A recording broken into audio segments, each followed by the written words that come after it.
Hello, everybody. My name is Ray. Welcome to the Evangelical Dark Web.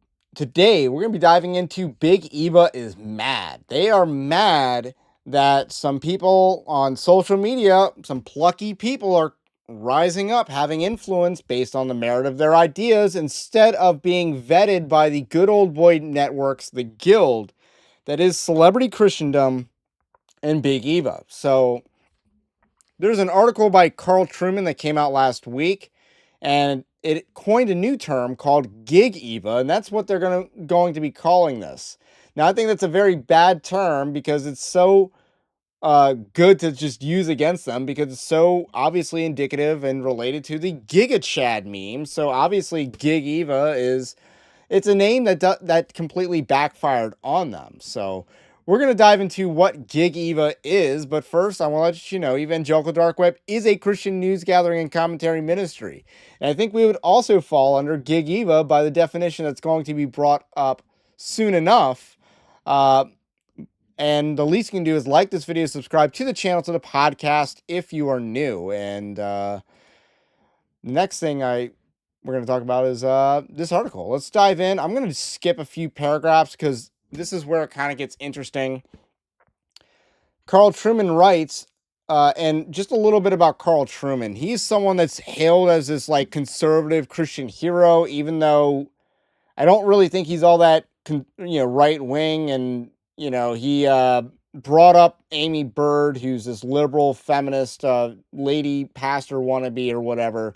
Either way, he's the reason why she was a thing, and there was no accountability for that lack of discernment there, which is going to be a theme in this article, is a lack of accountability. Well, no one in Big Eva actually believes in accountability, which is going to be, spoiler alert, a major point I want to hammer home. So he says the era of Big Eva seems to have run its course. The conservative Protestant scene in the U.S. is no longer dominated by a few big-name celebrities or by a handful of large conferences. The reason for that is casualty rates have been very high over the last few years. So Keller's dead, John MacArthur has died, a lot of celebrity pastors, and then obviously some scandals have happened. So a couple reasons for that.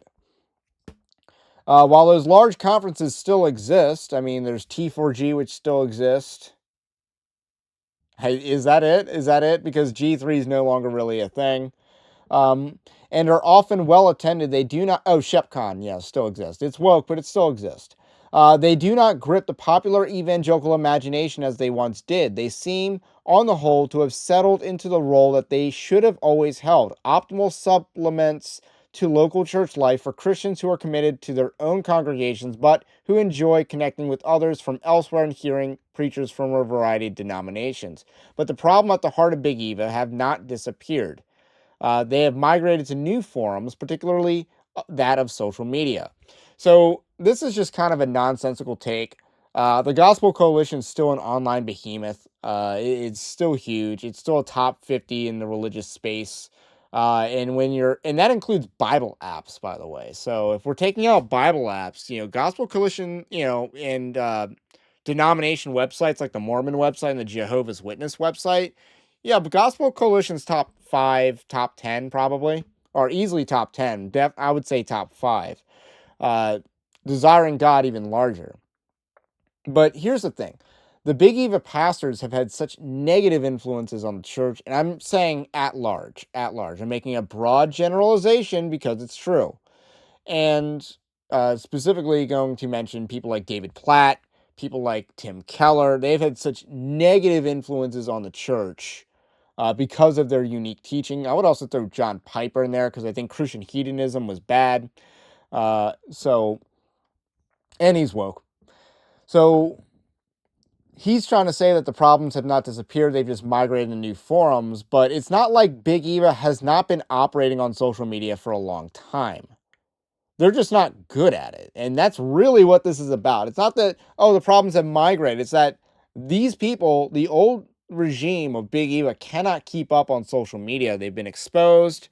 They're coasting on names. And when, mortality happens, there's not a whole lot keeping them afloat other than, legacy dollars. But what happens when those legacy dollars dry up? The broader dynamics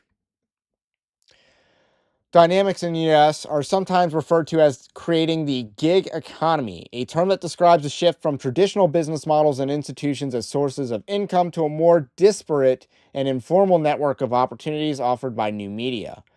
Uber has squeezed licensed taxi drivers. Airbnb has opened up a world of short term accommodations well beyond that once offered by professional hoteliers and proprietors of guest houses.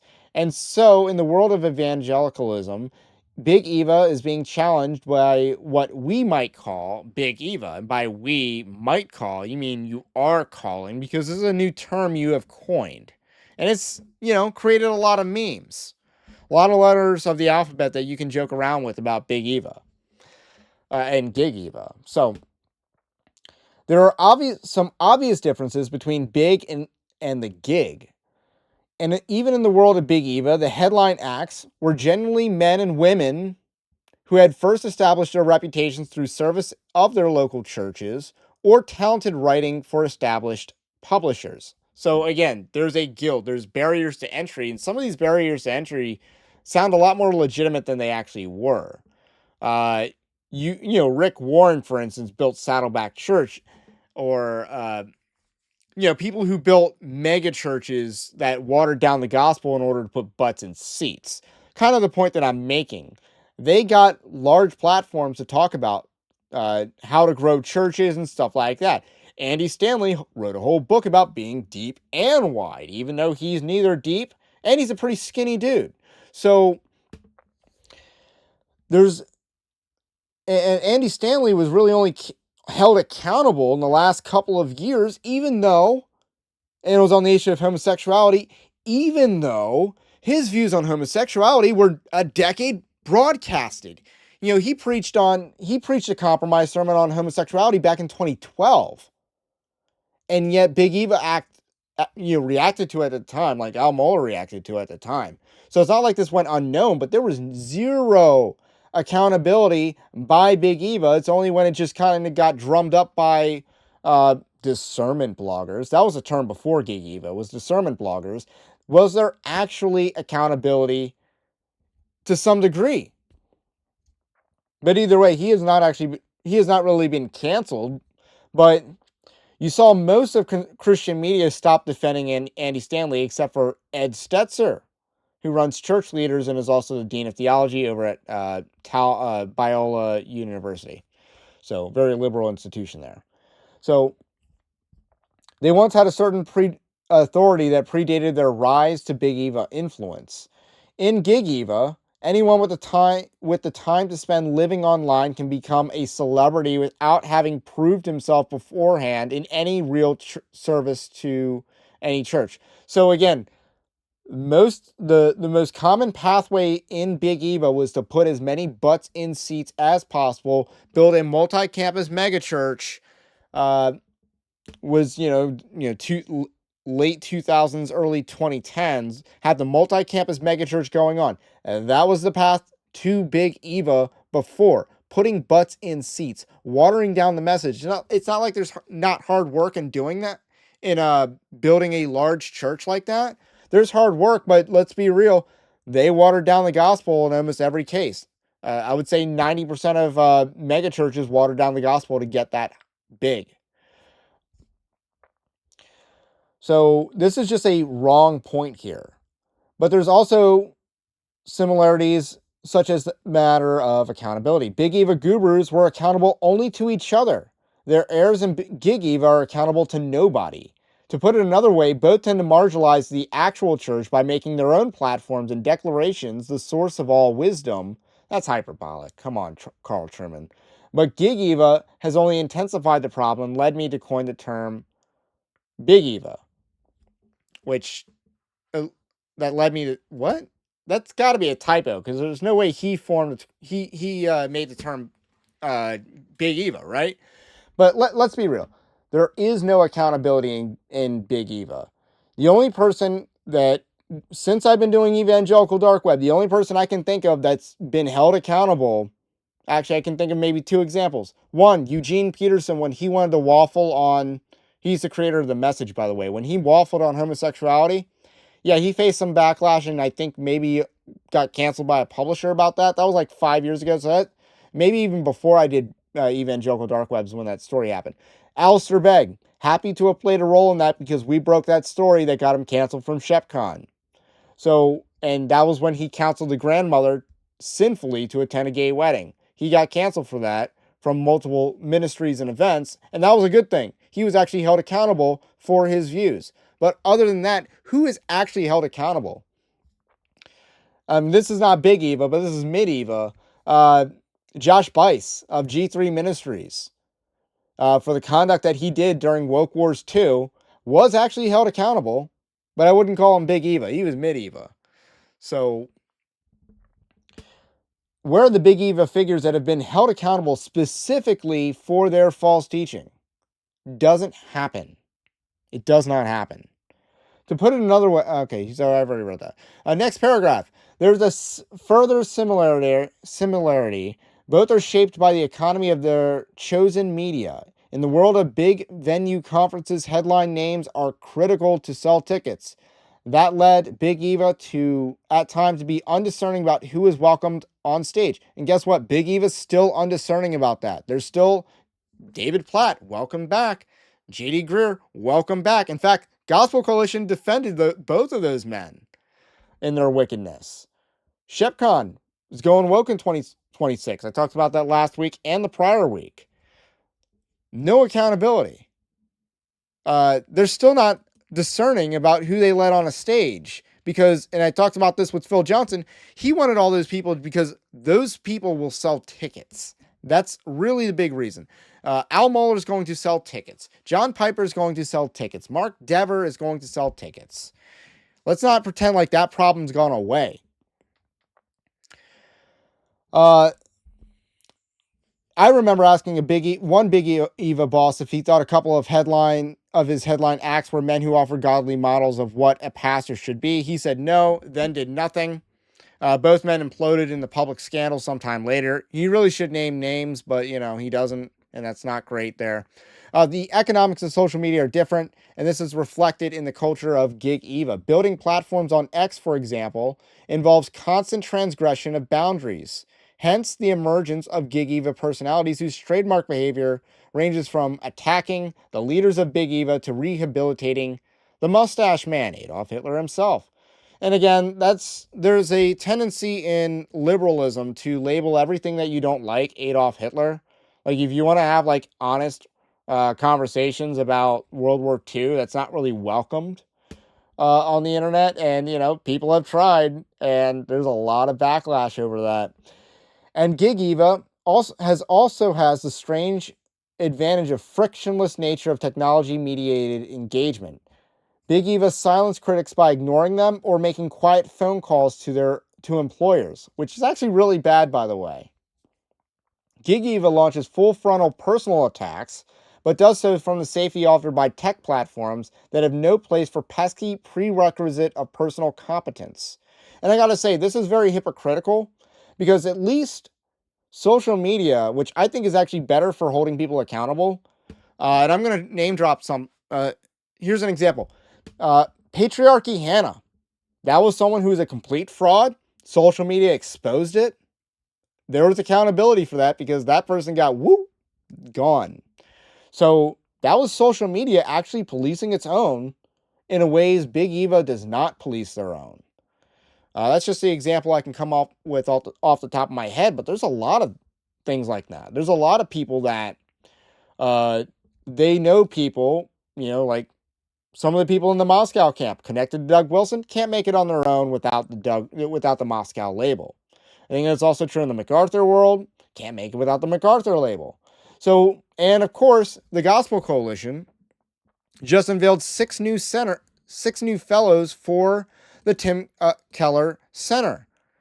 And, Alex Harris, Timothy Paul Jones, a failed podcaster, Matt McCullough, a liberal pastor, John Stark, liberal pastor with female deacons, Australian with a hyphenated last name. That's not cool. And then Walter Strickland Jr., woke pastor and woke, I believe he was a seminary professor, at Southeastern. So again, they're still woke. They're still advocating wokeness. There's no, again, they're incubating, Big Eva is incubating woke pastors for the next generation, for the next round of internet celebrity. They're trying to cultivate a bench here, and it's failing. So there's a lot of a lot of butthurt about the lack of talent in Big Eva, and that the people who went through the traditional, the ladder climbers, are not all of a sudden getting these large platforms because it's largely unearned. Social media is the public square. That is where debates happen. That is where your ideas get tested. There's so many pastors that complain, oh, no one has ever accused me of being liberal except on social media. It's because your ideas aren't, you actually are liberal. That's why. Because in the public square, your ideas are liberal. In your own echo chamber, maybe they're conservative. Anyway, indeed, X is proving to be the perfect platform for those aspiring to be modern successors of Middlemarch, Will Ladislaw, who was not at all deep himself in German writers, but very little achievement is required in order to pity another man's shortcomings. Uh, I guess he thought that sounded a lot smarter than it actually did. No individual group or writer in Gig Eva will likely enjoy the breadth of influence experienced by their Big Eva forefathers. I'm not entirely sure this is true. Because he has not mentioned YouTube, which is the dominant social media platform, and X, which can be the dominant, but again, it is a realm of ideas. It is where the news and debates happen. But YouTube, yes, that is where the success happens. Uh, the diffuse nature of online discourse means that there will never be a focal point for the kind provided by the conference stage in 10,000 seat convention halls, but Gig Eva may well reshape significant parts of Christian culture because it is so attuned to the pieties of dominant expressive individualism of our day. Its advocates validate their personal authenticity by their constant iconoclasm, their decrying of anything that stands in their way, and their priority of disembodied, cost-free online engagement over more expensive demands of service and accountability to real people in real time in churches and in homes. Big Eva had its problems. Gig Eva is only set to intensify them. Those are the final words of Carl Truman, and I just got to say, like, that last part was just bulverism. A lot of the people that, I'm not a pastor. I'm not don't desire to be a pastor at this time because my heart's not there to be someone who looks and takes care, tries to handle people's problems in their personal lives. My heart's not there. I could do the teaching or whatever, but the personal lives things that is really important for in the role of pastor, that's not for me. But a lot of people in this space in Gig Eva, that is them. They are pastors in their churches. So maybe I'm a minority in that because I've built a platform in Christianity. I'm something of a micro celebrity myself, but the Big Gig Eva label would definitely apply to me. But I'm not a pastor. I'm just someone who calls out crap that goes on in the church, false doctrine, and I call out people that other pastors should be calling out. Like, and some of there was a time where it was rare, and it really is still rare for pastors to call each other out by name. But Paul names names, and that's why Christians should. You can't mark and avoid without marking. So Gig Eva has its purpose. We're advancing the ball. We're actually part of the bro revival. Like there's a documentable revival going on in this country right now. And it's not because of Big Eva. It's because of little guys, not necessarily taking all the credit or any of the credit, but it is about Christians on social media changing the discourse, and that is leading to revival. That is leading people to think about God again, and largely white people. The people that Big Eva wrote off white people, thinking that the demographics are changing in this country, so we need to tailor our message and adopted all this wokeness, all this anti-white rhetoric.